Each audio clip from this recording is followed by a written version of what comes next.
2020 പുറത്തിറങ്ങിയ Chinese mini series the only യുവിന്റെ കഥയാണ് സിനിമാ കഥയിലൂടെ ഇന്ന് നിങ്ങൾ കേൾക്കാനായി പോകുന്നത്. കഥ ആരംഭിക്കുന്നത് ഷെങ്ചി എന്നൊരു പെൺകുട്ടിയെ പരിചയപ്പെടുത്തിക്കൊണ്ടാണ്. ജുവല്ലറി ബിസിനസ്സിൽ അവൾക്കൊരു സാമ്രാജ്യം തന്നെയുണ്ട്. അറിയപ്പെടുന്ന ഒരു കമ്പനി സിഇഒ കൂടിയാണ് അവൾ. അവളുടെ എൻഗേജ്മെന്റും അടുത്ത് കഴിഞ്ഞിരുന്നു. അങ്ങനെ വിവാഹത്തിന്റെ ദിവസമെത്തി. പക്ഷേ ഇവന്റിന്റെ അന്ന് വരനായിട്ടുണ്ടായിരുന്ന അവളുടെ ബെസ്റ്റ് ഫ്രണ്ട് അപ്രത്യക്ഷനായി. വരനില്ലെങ്കിൽ എന്തു ചെയ്യും? ആകെ നാണം കെടുമല്ലോ. അവളാകെ വല്ലാതെ സ്ട്രെസ്ഡായി. ഷെങ്ഷി സ്ട്രെസ്ഡായി കഴിഞ്ഞാൽ അവളിൽ ഒരു മാറ്റം സംഭവിക്കും. അവളുടെ ഹാർട്ട് ബീറ്റ് ഗണ്യമായിട്ട് ഉയരും. അത് അവൾക്ക് വല്ലാത്ത ബുദ്ധിമുട്ടുണ്ടാക്കുകയും ഹാർട്ട് ബീറ്റ് 100% എത്തിക്കഴിഞ്ഞാൽ ഒരു കമ്പ്യൂട്ടർ ഷട്ട് ഡൗൺ എന്ന പോലെ അവൾ പെട്ടെന്ന് മയങ്ങി വീഴുകയും ഉണ്ടാകും. അങ്ങനെ മയങ്ങി വീണ് കഴിഞ്ഞാൽ ദിവസങ്ങൾ കഴിഞ്ഞായിരിക്കും അവൾ ആ മയക്കത്തിൽ നിന്ന് ഉണരുക പോലും. അപൂർവമായ ഒരു അവസ്ഥയായിരുന്നു അവൾക്കുണ്ടായിരുന്നത്. അന്ന് വിവാഹ ദിവസവും അതുപോലെ ടെൻഷനായപ്പോൾ അവളുടെ നെഞ്ചിടിപ്പ് ക്രമാതീതമായി ഉയരാൻ തുടങ്ങി. എന്ത് ചെയ്യണമെന്നവൾക്കൊരു എത്തും പിടിയും കിട്ടിയില്ല.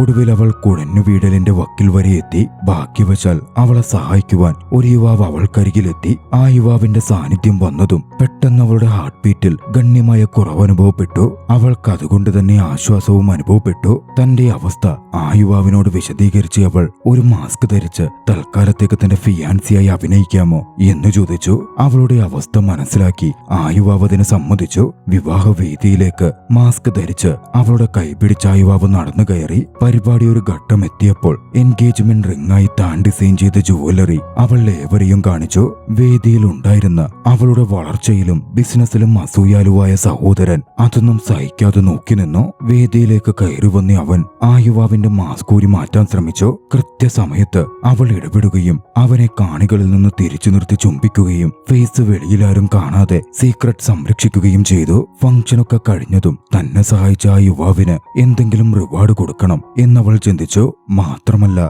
തന്നെപ്പോലൊരാൾ അവനെ ചുംബിച്ചതിന് അവൻ ഗ്രേറ്റ്ഫുൾ ആയിരിക്കണം എന്നും കൂട്ടിച്ചേർത്തു. അത് തന്നെ അപമാനിക്കുന്ന പോലെ ആയിരുന്നു ആ യുവാവിന് തോന്നിയത്. അവനത് പ്രകടിപ്പിക്കുകയും ഉണ്ടായി. ഷെങ്ജിയുടെ അസിസ്റ്റൻസ് വന്ന് അവനെ പിടിച്ച് പുറത്തേക്ക് കൂട്ടിക്കൊണ്ടു പോവുകയും ചെയ്തു. സമയം സന്ധ്യയായി. അന്ന് രാത്രി വൈകിയിട്ടും അവൾക്ക് വേറെ കുഴപ്പങ്ങളൊന്നും ഉണ്ടായിട്ടുണ്ടായിരുന്നില്ല. അല്ലെങ്കിൽ ഇടയ്ക്കിടയ്ക്ക് നെഞ്ചെടുപ്പ് വർദ്ധിക്കാറുള്ളതാണ്. അവിടെ ഇരുന്ന് ചിന്തിച്ചപ്പോൾ രാവിലെ കണ്ട ആ യുവാവിന്റെ ഒപ്പം ഉണ്ടായിരുന്നപ്പോഴും ചുംബിച്ചപ്പോഴും തന്റെ നെഞ്ചെടുപ്പ് വലിയ തോതിൽ കുറഞ്ഞിരുന്നതായി അവൾ മനസ്സിലാക്കി. അടുത്ത ദിവസം പതിവ് പോലെ ഷെങ്ചി തന്റെ ജോലിക്കെത്തി. അസിസ്റ്റന്റ് വന്ന് കമ്പനിയിലെ കാര്യങ്ങളൊന്നും സുഗമമായ രീതിയിലല്ല പോകുന്നത് എന്ന് അവളെ അറിയിച്ചു. വിവരങ്ങൾ വിശദമായി അറിഞ്ഞതും അവളുടെ നെഞ്ചെടുപ്പ് വീണ്ടും ക്രമാതീതമായി വർദ്ധിക്കാൻ തുടങ്ങി. അതോടെ തലേന്ന് കണ്ട യുവാവിനെ കണ്ടെത്താനും തന്റെ ബുദ്ധിമുട്ട് മാറ്റുവാനും അവൾ ചിന്തിച്ചു. ഇതേ സമയം ആ യുവാവ് ചെൻസു തന്റെ ജോലിയിൽ ഏർപ്പെടുകയായിരുന്നു. അവനൊരു ഫ്ലവർ ഷോപ്പ് നടത്തുന്നുണ്ട്. മാത്രമല്ല പൂക്കളുടെ ഡെലിവറിയുമുണ്ട്. അവനെ തിരഞ്ഞ് കണ്ടെത്തി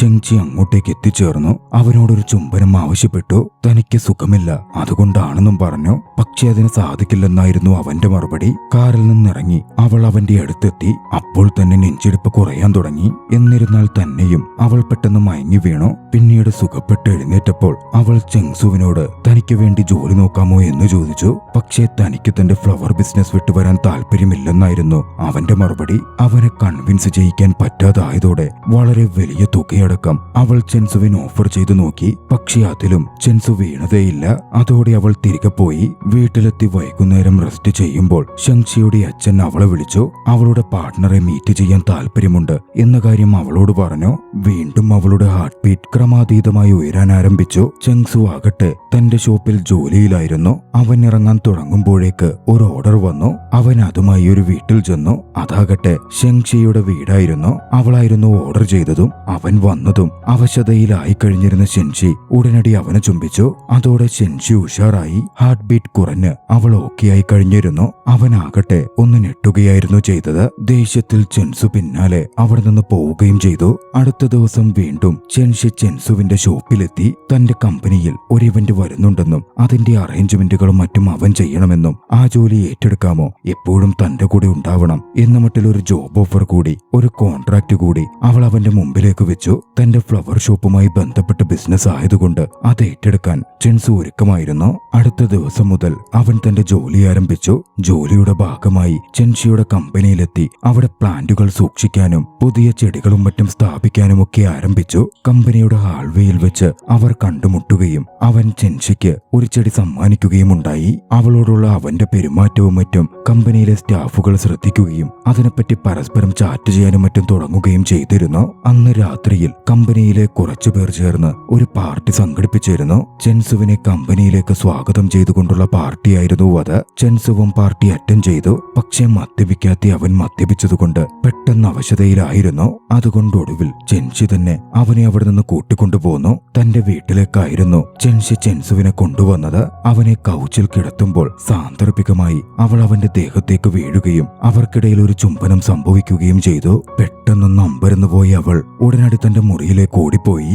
അടുത്ത ദിവസം അവൾ എഴുന്നേറ്റ് വന്നപ്പോൾ ടേബിളിൽ കുറച്ച് താങ്ക്സ് കാർഡുകൾ കണ്ടു. തന്നെ തലേദിവസം ടേക്ക് കെയർ ചെയ്തതിന് ചെൻസുവിൽ നിന്നുള്ള കാർഡായിരുന്നു അത്. അത് കണ്ട് സന്തോഷത്തോടെ അവൾ പുഞ്ചിരിച്ചു. അടുത്ത ദിവസം അവൾ ഓഫീസിലെത്തി. ഇമ്പോർട്ടന്റ് മെമ്പേഴ്സുമായി അന്ന് അവിടെ വെച്ച് മീറ്റിംഗ് ഉണ്ടായിരുന്നു. വരാൻ പോകുന്ന ഇവന്റിനെ പറ്റിയായിരുന്നു അവരുടെ ചർച്ചകൾ നടന്നത്. അവളുടെ പ്രശ്നക്കാരൻ ബ്രദറും മീറ്റിംഗിൽ ഉണ്ടായിരുന്നു. അവൾ ആരെയാണ് വിവാഹം ചെയ്തത് എന്ന തരത്തിൽ ബ്രദർ കുത്തിച്ചോദിച്ചു. അതവളുടെ ഹാർട്ട് ബീറ്റ് ഗണ്യമായി ഉയർത്താൻ ആരംഭിച്ചു. അവിടെ ഉണ്ടായിരുന്ന ചെൻസു അത് ശ്രദ്ധിച്ചിരുന്നു. അവൾക്കൊരു കേക്ക് ഓഫർ ചെയ്ത് ചെൻസു അങ്ങോട്ടേക്ക് കടന്നെത്തുകയും ആ സമയം ആരും കാണാതെ ചെൻഷി ചെൻസുവിനെ തൊടുകയും തന്റെ ഹാർട്ട് ബീറ്റ് കുറച്ച് ശാന്തമാവുകയും ചെയ്തു. പിന്നാലെ തന്റെ ഹസ്ബൻഡ് നാട്ടിലില്ലെന്നും പുറത്തു പോയിരിക്കുകയാണ് എന്നും അവൾ എല്ലാവരോടുമായി അനൗൺസ് ചെയ്തു. മീറ്റിംഗ് ഒക്കെ കഴിഞ്ഞതും ചെൻസി തന്റെ ഫിയാൻസി ആയിരുന്ന വ്യക്തിയെ ഫോണിൽ കോണ്ടാക്ട് ചെയ്യാൻ ശ്രമിച്ചു. വിളിച്ചിട്ട് കിട്ടാതായതോടെ അവൾ അവനൊരു വോയിസ് മെസ്സേജ് അയക്കുകയും ഉണ്ടായി. ആ വഴി വരികയായിരുന്ന ചെൻസു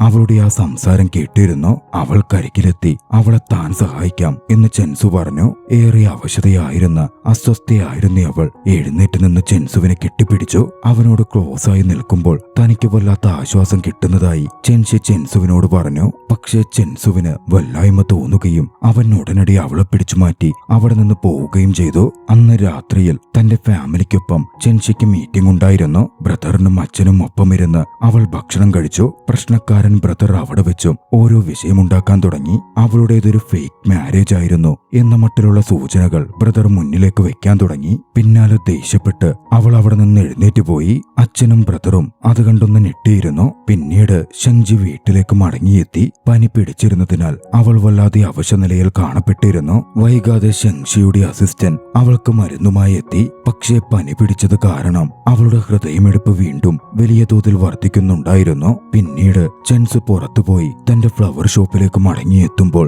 തുണി പുതച്ച രൂപത്തിൽ ഒരാൾ ഫ്ലവർ ഷോപ്പിന് മുമ്പിൽ നിൽക്കുന്നത് അവൻ കണ്ടു. പെട്ടെന്നങ്ങനെ കണ്ടതും ഭയന്നവൻ വണ്ടിയിൽ നിന്ന് താഴെ വീണു. അങ്ങോട്ടേക്ക് എത്തിച്ചേർന്ന ഷെൻഷി ആയിരുന്നു അത്. ചെൻസു താഴെ വീണ് കിടന്നതും ഹൃദയമെടുപ്പ് ഗണ്യമായി വർദ്ധിച്ചിരുന്ന അവൻ അവിടെ നിന്നേ ചുംബനം നൽകാൻ ശ്രമിച്ചു. പക്ഷെ പെട്ടെന്നുണർന്നവൻ അവളെ തടഞ്ഞു. എന്നിരുന്നാലും അവന്റെ സാന്നിധ്യം അവളുടെ ഹൃദയമെടുപ്പ് അല്പം കുറച്ചിരുന്നു. പിന്നീട് ഫ്ലവർ ഷോപ്പിനകത്ത് കയറി അവരിരുന്ന് സംസാരിക്കാൻ ആരംഭിച്ചു. നിങ്ങളുടെ ഫിയാൻസി ഓടിപ്പോയ കാര്യവും അത് കാരണം നിങ്ങൾ സ്ട്രെസ്ഡ് ആണ് എന്നുമൊക്കെ എനിക്കറിയാം. പക്ഷേ ആ സങ്കടത്തിൽ ഇങ്ങനെ മുങ്ങി അതോർത്ത് ഡിപ്രസ്ഡ് ആയി ജീവിച്ചാൽ അത് നിങ്ങൾക്ക് ബുദ്ധിമുട്ടേ ഉണ്ടാക്കുകയുള്ളൂ. മാത്രമല്ല അങ്ങനെ സങ്കടത്തിലെത്തുമ്പോ ഓടിവന്ന് എന്നെ ചുംബിക്കുക എന്ന് പറഞ്ഞാൽ അതും സാധ്യമായ കാര്യമല്ല എന്ന് ചെങ്സു അവളോട് പറഞ്ഞു. പിന്നാലെ ആ സത്യം ഷെങ്ഷി തുറന്നു പറഞ്ഞു. യാഥാർത്ഥ്യത്തിൽ അന്ന് നടക്കാനിരുന്നത് ഒരു ഫേക്ക് വിവാഹമായിരുന്നെന്നും തന്റെ പ്രൊഡക്റ്റും തന്റെ ബിസിനസ്സും വളർത്തുവാനും അതൊന്ന് മാർക്കറ്റ് ചെയ്യുവാനും വേണ്ടിയായിരുന്നു അത്തരത്തിലൊരു ഫേക്ക് മാരേജ് സംഘടിപ്പിച്ചതെന്നും തന്നെ വിവാഹം കഴിക്കാൻ വേണ്ടി അന്ന് ഫിയാൻസിയായി അഭിനയിച്ചെത്താനിരുന്നത്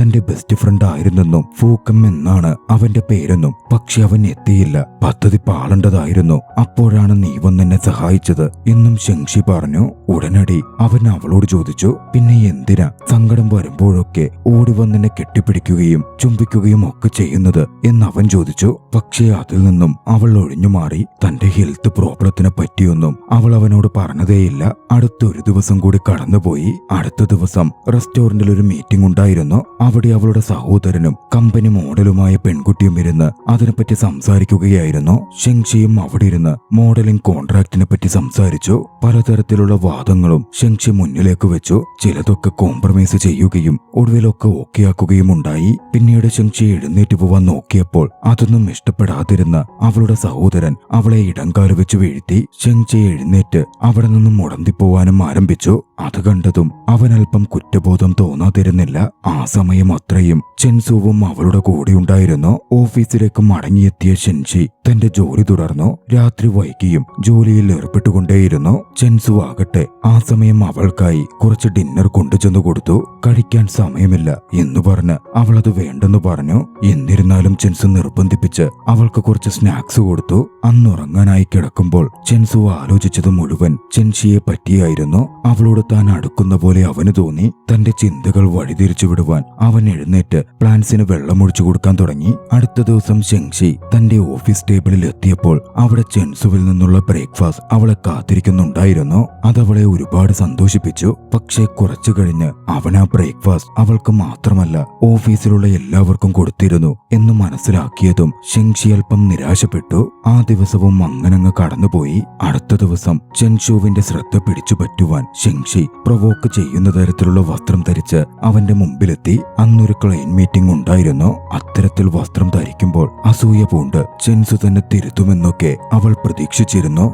പക്ഷേ ചെൻസു ഒന്നും മിണ്ടിയതേയില്ല. ക്ലയന്റ് മീറ്റിംഗ് നടക്കുമ്പോൾ വന്ന ക്ലയന്റ് അവളെ വലിയ രീതിയിൽ നോക്കുകയും അടുക്കാൻ ശ്രമിക്കുകയും ഒക്കെ ചെയ്തു. ചെൻസുവിനത് ഇഷ്ടപ്പെട്ടില്ല. അയാളുടെ നോട്ടം തടയലടക്കം അവളുമായി അടുപ്പമുണ്ടാക്കാവുന്ന എല്ലാ സംഗതികളും ചെൻസു തടഞ്ഞു. ഒരു ദിവസം കൂടി കടന്നുപോയി. ഷെൻഷിക്കും ചെൻസുവിനോട് ഇഷ്ടം തോന്നിയിരുന്നു. അതുകൊണ്ട് തന്നെ ചെൻസുവിനൊരു കോഫി ഓഫർ ചെയ്ത് അത് കൊണ്ടുകൊടുക്കാൻ അവൾ തീരുമാനിച്ചു. ഷെൻഷി ഒരു കപ്പ് കോഫി ഒരു നോട്ട് എഴുതി ചെൻസുവിന്റെ ടേബിളിൽ കൊണ്ടുവച്ചു. നിർഭാഗ്യവശാൽ ക്ലീനിംഗ് ലേഡി വന്നപ്പോൾ ആ നോട്ട് എടുത്ത് വേസ്റ്റ് ബാസ്ക്കറ്റിലിട്ടു. ചെൻസു തിരികെ എത്തിയപ്പോൾ ടേബിളിൽ കോഫി കപ്പ് ഇരിക്കുന്ന കണ്ട് അവന് മനസ്സിലായതേയില്ല. അവൻ ആ കപ്പ് എടുത്ത് നിൽക്കുമ്പോൾ അങ്ങോട്ടേക്കൊരു കോവർക്കർ ഓടി വന്നു. തനിക്ക് ആ കപ്പ് ഇഷ്ടമാണെന്നും ആ കോഫി ഇഷ്ടമാണെന്നും അത് തനിക്ക് തരാമോ എന്നും അവനോട് ചോദിച്ചു. ചെൻസുവും അത് അവൾക്കെടുത്തു കൊടുത്തു. പിന്നീട് ഷെൻഷി ആ വഴി വന്നപ്പോൾ ആ വർക്കർ ആ കപ്പിൽ കോഫി കുടിച്ചിരിക്കുന്ന കണ്ടു. അതവളെ വല്ലാതെ ദുഃഖത്തിലാഴ്ത്തി. ചെൻസു ഒരു മര്യാദയില്ലാതെ അത്തരത്തിൽ കൊടുത്ത ഗിഫ്റ്റ് മറ്റൊരാൾക്ക് കൊടുക്കും എന്നൊക്കെ അവൾ ചിന്തിച്ചു. അടുത്ത ദിവസമായപ്പോഴേക്കും ഹോളടക്കം എല്ലായിടവും ചെൻസു പാർട്ടിക്ക് വേണ്ടി ഡെക്കറേറ്റ് ചെയ്ത് കഴിഞ്ഞിരുന്നു. അവൻ തന്റെ വർക്ക് തുടർന്നുകൊണ്ടിരിക്കെ ഷെൻഷി ദൂരെ നിന്നും അവനറിയാതെ അവനെ നോക്കിക്കൊണ്ടിരുന്നു. പിന്നീട് കമ്പനിയുടെ ടെറസിൽ വെച്ച് ഇരുവരും കണ്ടുമുട്ടി സംസാരിച്ചു. ഒന്നും സംഭവിച്ചിട്ടില്ലാത്ത പോലായിരുന്നു ഇരുവരും പെരുമാറിയത്. പിന്നീട് അസിസ്റ്റന്റുമായി ഷെൻഷി സംസാരത്തിൽ ഏർപ്പെട്ടു. ആ സമയം അസിസ്റ്റന്റ് അവളുടെ ഹെൽത്തിനെ പറ്റി തിരക്കി. കുറച്ചു നാളുകളായി തനിക്ക് കുഴപ്പമൊന്നുമില്ല എന്നായിരുന്നു അവൾ മറുപടിയായി പറഞ്ഞത്. അതിന് കാരണം ചെൻസുവിന്റെ സാന്നിധ്യമായിരിക്കാം എന്നും അവൾ ഊഹിച്ചു. ഈ സമയം അങ്ങോട്ടേക്ക് അവളുടെ സഹോദരൻ കടന്നു വന്നു. അതുവരെ താനുണ്ടാക്കിയ പ്രശ്നങ്ങൾക്കൊക്കെ പരിഹാരം എന്ന രീതിയിൽ ക്ഷമ ചോദിക്കാനും അവൾക്കൊരു ഗിഫ്റ്റ് കൊടുക്കാനുമായിട്ടായിരുന്നു ബ്രദറിന്റെ വരവ്. അതൊരു ജോഡി ചെരുപ്പായിരുന്നു. അത് പാർട്ടിയിൽ ധരിക്കാനും അവൻ ആവശ്യപ്പെട്ടു. പിന്നീട് ഷെങ്ഷി കമ്പനി ഇവന്റിനു വേണ്ടി ഡ്രസ് എടുക്കാൻ ഒരു ഡ്രസ് ഷോപ്പിൽ പോയി. ചെൻസുവും കൂടെയുണ്ടായിരുന്നു. സഹോദരൻ തനിക്ക് തന്ന ഷൂസിന് മാച്ച് ആവുന്ന ഡ്രസ് എടുക്കുവാൻ അവൾ ചെൻസുവിനോട് പറഞ്ഞു. അവൻ ഡ്രസ് എടുത്തു നൽകി. കൂട്ടത്തിൽ അവനൊരു സ്യൂട്ട് ട്രൈ ചെയ്തു. സ്യൂട്ടിൽ ചെൻസുവിനെ കാണുവാൻ അത്രമേൽ ഭംഗിയുണ്ടായിരുന്നു. ഷെൻഷി അതിശയത്തോടെ അവനെ നോക്കി നിന്നു. പക്ഷെ ആ സ്യൂട്ട് ഒരുപാട് വില കൂടുതലായതുകൊണ്ട് അത് വാങ്ങാൻ അവൻ കൂട്ടാക്കിയില്ല. അവൾ അതിന്റെ പണം കൊടുത്തോളാം എന്ന് പറഞ്ഞ് മുന്നിട്ട് വന്നതും തന്നെ കൊച്ചാക്കുന്ന പോലെ അവനത് അനുഭവപ്പെട്ടു. അതൊന്നും വേണ്ടെന്ന് പറഞ്ഞ് അവൻ അവിടെ നിന്നിറങ്ങി. അതോടെ ഷെൻഷി അവന്റെ പിന്നാലെ ഓടിയെത്തി. അവനോട് താൻ വാങ്ങിത്തരുന്ന സ്യൂട്ട് സ്വീകരിക്കാൻ ആവശ്യപ്പെട്ടു. പകരം അവളെ ഒരു മികച്ച ഡിന്നറിന് കൂട്ടിക്കൊണ്ടു പോയാൽ മതി എന്നും അവൾ പറഞ്ഞു. മനസ്സില്ലാ മനസ്സോടെ അവനതിന് സമ്മതിച്ചു. അന്ന് വൈകുന്നേരം വീട്ടിലെത്തി ചെൻസു ഡിന്നർ ഉണ്ടാക്കാൻ ആരംഭിച്ചു. അങ്ങോട്ടേക്ക് ഷെങ്ഷിയും കടന്നു വന്നു. അവിടെ നിന്ന് സംസാരിക്കുമ്പോൾ കമ്പനിയുടെ നടക്കാനിരിക്കുന്ന ഇവന്റിൽ പ്രസ്സുമായി സംസാരിക്കുന്ന സമയം തന്റെ മാരേജിനെ പറ്റിയുള്ള സത്യങ്ങൾ താൻ തുറന്നു പറയും. അതൊരു ഫേക്ക് മാരേജ് ആയിരുന്നു എന്ന സത്യം വെളിപ്പെടുത്തും എന്ന കാര്യം ഷെങ്ഷി ചെൻസുവിനോട് പറഞ്ഞു. എന്തായിരിക്കും സംഭവിക്കുക? അവൾ ആ സത്യങ്ങൾ തുറന്നു പറയുമോ? ഷെങ്ഷിയും ചെൻസുവും പ്രണയത്തിലാകുമോ? തുടർന്ന് കാണുവാൻ ഡിസ്ക്രിപ്ഷനിൽ കൊടുത്തിട്ടുള്ള ലിങ്കിൽ ക്ലിക്ക് ചെയ്യുക. നിങ്ങൾക്ക് ഈ കഥ ഇഷ്ടമായെങ്കിൽ വീഡിയോ ലൈക്ക് ചെയ്യുക. അഭിപ്രായങ്ങളും നിർദ്ദേശങ്ങളും കമന്റുകളിൽ രേഖപ്പെടുത്തുക. കഴിയുമെങ്കിൽ ചാനൽ സബ്സ്ക്രൈബ് ചെയ്തും കൂട്ടുകാർക്ക് ഷെയർ ചെയ്തു കൊടുത്തും ഞങ്ങളെ സപ്പോർട്ട് ചെയ്യുക. അടുത്ത എപ്പിസോഡുമായി ഉടൻ കണ്ടുമുട്ടാം. അതുവരെ ബൈ.